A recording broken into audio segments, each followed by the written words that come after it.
আসসালামু আলাইকুম বন্ধুরা, কেমন আছেন সবাই? আজ আমি আপনাদের বানিয়ে দেখাবো গ্রাম বাংলার ঐতিহ্যবাহী ডেউয়া ফলের ভর্তা।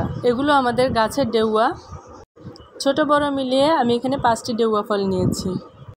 এই ডেউয়া ফলগুলোকে প্রথমে খুব ভালো করে ধুয়ে নিতে হবে।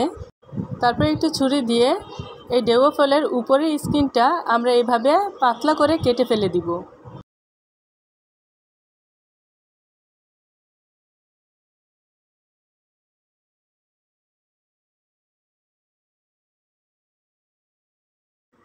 ছিলা হয়ে গেলে আমরা এই ফলটি এভাবে ছুরি বা হাত দিয়ে ছাড়িয়ে নিব। তারপর এই ফলটির ভিতর মাঝখানে যে গোল অংশটি থাকে সেটি ফেলে দিব। একইভাবে আমি সব কয়টি ডেউয়া ফল ছাড়িয়ে নিয়েছি। এবার এটি ভর্তা করার জন্য নিব ধনিয়া পাতা কুচি, দেব স্বাদ অনুযায়ী লবণ, হাফ চা চামচ থেকে একটু কম বিট লবণ, নিব শুকনো মরিচ। এই ভর্তাটির টেস্ট কিন্তু হবে একটু ঝাল, একটু মিষ্টি আর একটু টক। আর আমি এখানে শুকনো মরিচ দিয়ে এই ভর্তাটি করছি, আপনারা চাইলে কাঁচামরিচ দিয়েও করতে পারেন।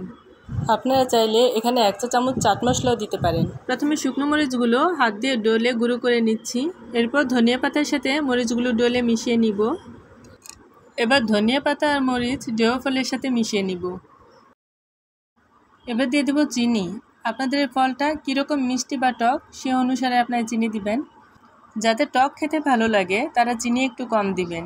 তো আমি এই ভর্তাটি করেছি একটু টক, একটু মিষ্টি আর একটু ঝাল। এই ভর্তাটি দেখলেই কিন্তু জিভে পানি চলে আসে। ডেউয়া ফলের ভর্তা তো আমার খুবই পছন্দ।